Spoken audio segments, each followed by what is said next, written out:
Do I take books too seriously or life too seriously? You might say yes. So, this book, chosen by Meghan Markle, Yeah. is actually made me look up the duck rabbit illusion. And it's an ambiguous image in which a rabbit or duck can be seen. And the earliest known version is an attributed drawing from an 1892 issue of a German humor magazine. And it was captioned, Welche Tiere gleichen einander am meisten? Which animals are most like to each other? With Kaninchen and Ente, rabbit and duck written underneath. After being used by the psychologist Joseph Jastrow, the image was made famous by Ludwig Wittgenstein, who included it in his philosophical investigations as a means of describing two different ways of seeing that versus seeing as. Whether one sees a rabbit or a duck, right, or often may correlate with sociological, biological, and psychological factors. For example, Americans, both young and old, tend to see a bunny. Is that interesting? During Easter and a bird duck in October. It may also indicate creativity. The standard test of creativity is to list as many novel uses as you can for an everyday object. For example, paperclip, in a limited time. Weisman found that participants who easily flipped between rabbit and duck came up with an average of almost 5 novel uses for everyday item. Those who couldn't flip between rabbit and duck at all came with less than 2 novel uses. So, now we also have philosophical and political implications. Did you know that?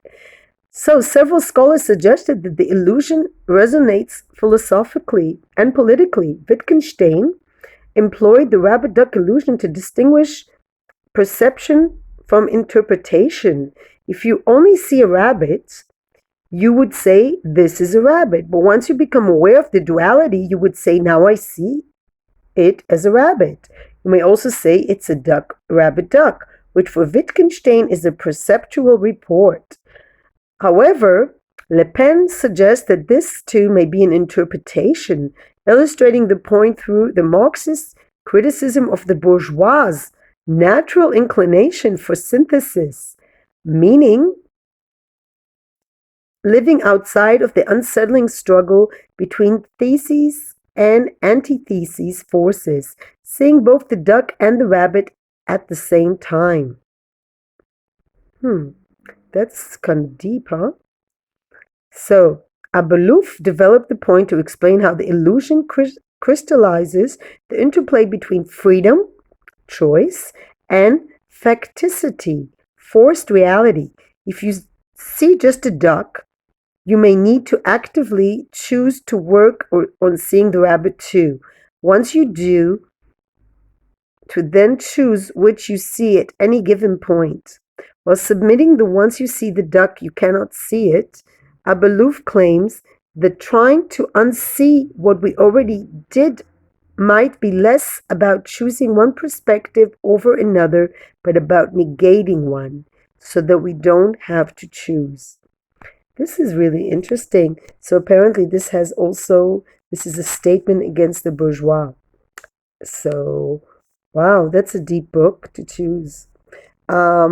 I thought it's confusing, to be honest. Are you Honestly. kidding me? It's totally a duck. It's for sure a rabbit. This book that she's reading is actually, if we research it a little bit, it's called Duck Rabbit. It's a children's book for all ages, it says.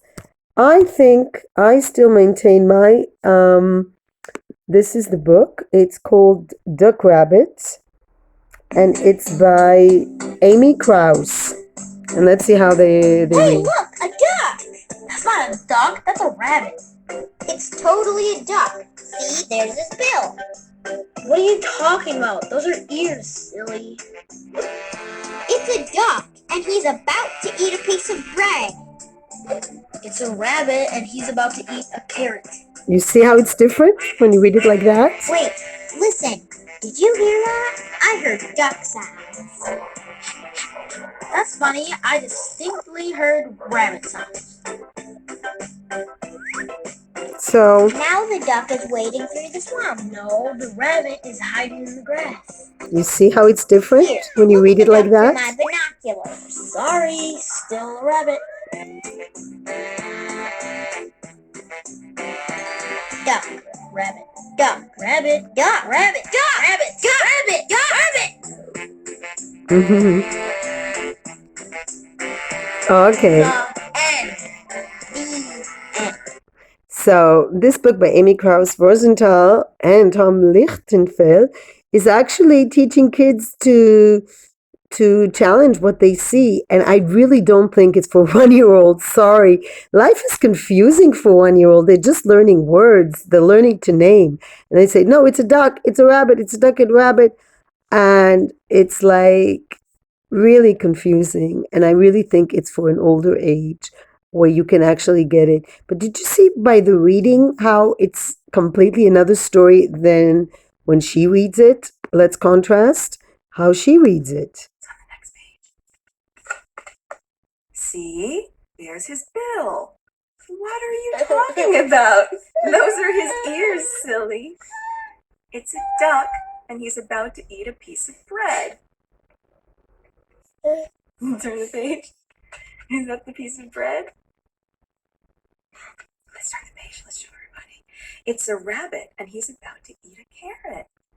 Let's go to the next page. Look, Arch. That's the cover. Let's go to the next page. Wait, listen. Did you hear that? I heard duck sounds. I'm confused. That's funny. I distinctly heard rabbit sounds. Now the duck is wading through the swamp. No, the rabbit is hiding in the grass.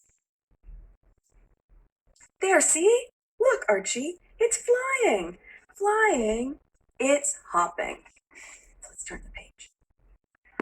Confusing is what it is. The duck is so hot, he's getting a drink